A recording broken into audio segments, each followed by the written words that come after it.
Hey guys, welcome back with Shani Christie. So I'm here today quickly just to talk about hair porosity. So just two keywords before we begin. Keyword number one is cuticle. So the cuticle is the outer layer of the hair. It can be known as the hair shield. It's the part that kind of protects your hair. It's that outer layer that just protects your hair. And then hair porosity is just the hair's ability to firstly take in moisture and then secondly retain that moisture.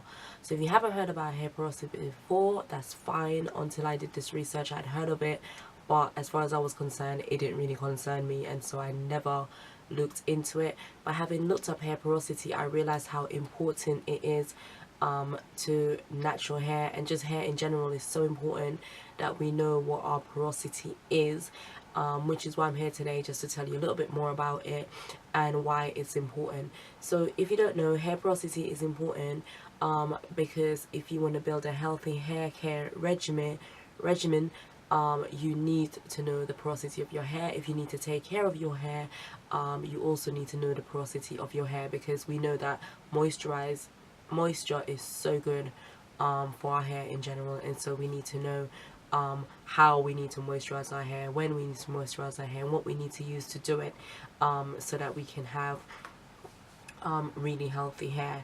So three types of hair porosity. There is low, medium, and high porosity. So just to go through them quickly, low porosity is when the cuticle of your hair are really tight, and so it doesn't let a lot of moisture in.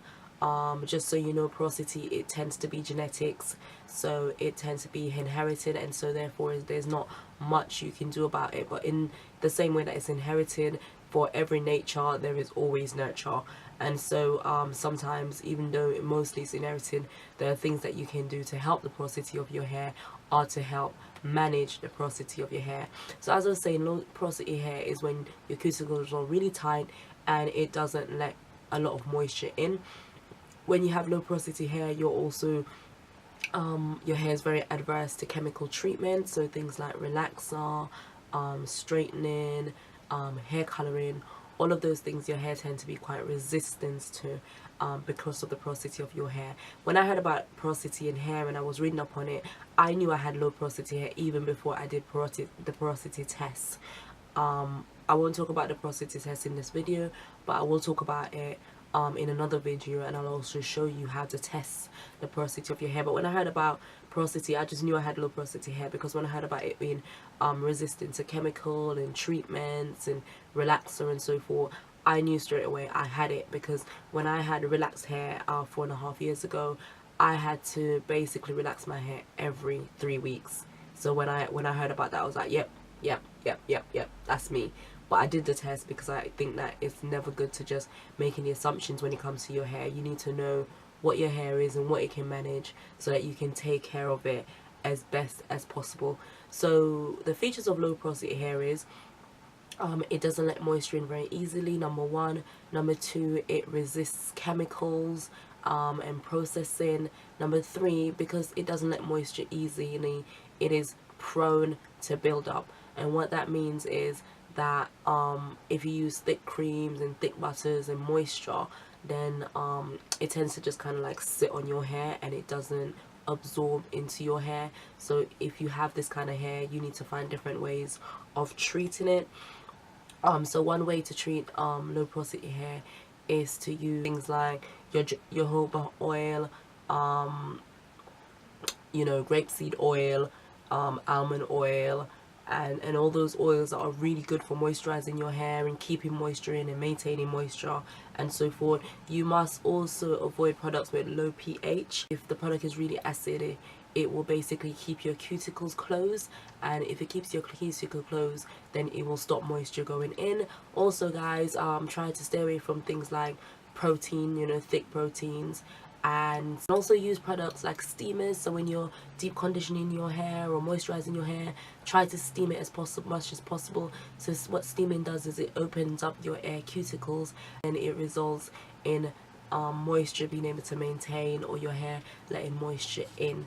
Next thing is more normal porosity hair, and normal porosity hair is kind of like ideal hair. It is normal, it's not resistant to chemicals, it's not resistant to water, it just takes in water, it takes in moisture, it takes in processing really well. It's technically kind of like Goldilocks and the Three Bear kind of hair, you know, like, oh, this porridge is too hot, this porridge is too cold, this porridge is just right.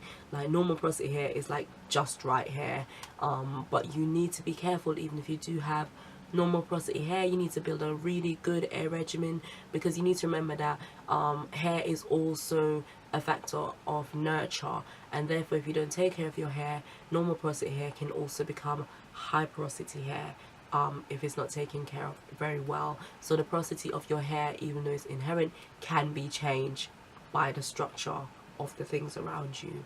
So just be careful of that. So finally guys, we have high porosity hair, and high porosity hair is hair that lets moisture in. So it lets moisture in really quickly, but as quickly as it lets moisture in, it also lets moisture out. So it's really good at taking in moisture, but it's not good at maintaining moisture. And if you have high porosity hair, there's a couple of things you need to know, and there's a couple of ways to tell. Thing number one is your hair always feels dry. So you moisturize it, you moisturize it, you moisturize it, you moisturize it, and it still feels dry. If that's you, you might have high porosity hair. The reason your hair feels really dry is because your hair cuticles have gaps and holes in there. So the holes let moisture in really quickly, but then they let it out really quickly. So if that's you, then you know, you just have dry hair. Sorry guys. Next thing you need to know about high porosity hair is it it processes really well. You know, it takes in cream, it takes in relaxers, it takes in hair straightening, it takes in all of those things. But even though it processes really well, it can be really brittle and really damaged. So it's, you know, it looks really good, but it might be really straggly at the ends or really dry, and so forth. And so even though it takes in moisture and it takes in cream, it tends to be really damaged hair. So if you have high porosity hair, there's not usually much you can do. Some people tend to like shave their head off and start again, which can sometimes help, but you know, you can't do anything about your genetics. You can only manage it. So you know, you need to just know what kind of hair you have so that you can find the best way to manage your hair. If you have high porosity hair as well, it's also good to use protein. So you know, use lots of thick butters and thick creams and so forth. And the reasons for that is because, you know, protein, they basically build up your strength and they make you stronger. And you know, if you're going on a diet and you're trying to go to the gym and build muscles, you would use lots of protein. And so it's the same for your hair. If you're gonna try to look after your hair and maintain it and close the gaps in your cuticles and make sure that, you know, your hair is just moisturized and refreshed and so forth, then you would need to use protein. But be careful guys, even when you're using protein, because the thing about high porosity hair is, because it can be quite weak and quite brittle, if you use a lot of proteins and a lot of thick creams and a lot of thick butter, then it can kind of weigh your hair down. So do try to find a balance. So yeah, those are the main type of hair. There's a lot to go into, but I'm not going to go into it right now because I'm trying to keep this video short. We can record another video later and we can talk about how to take care of hair. So if you guys want to see that, do let me know. Do subscribe to my channel, Shani Christie, and remember, you know guys, if you take care of your hair, you know, good health care will lead to better hair. Basically, you know, if you take care of your hair, it will lead to better hair. To have good hair, you have to, you know, do good hair care. So yeah, do tune in though and catch me on Wednesdays and Sundays when I will be posting. And if there's anything that you guys want to know, let me know. I'm happy to go out, I'm happy to research, I'm happy to do all the odd work so that you guys don't have to. And hopefully we will be able to grow our hair together. Catch you soon. Bye.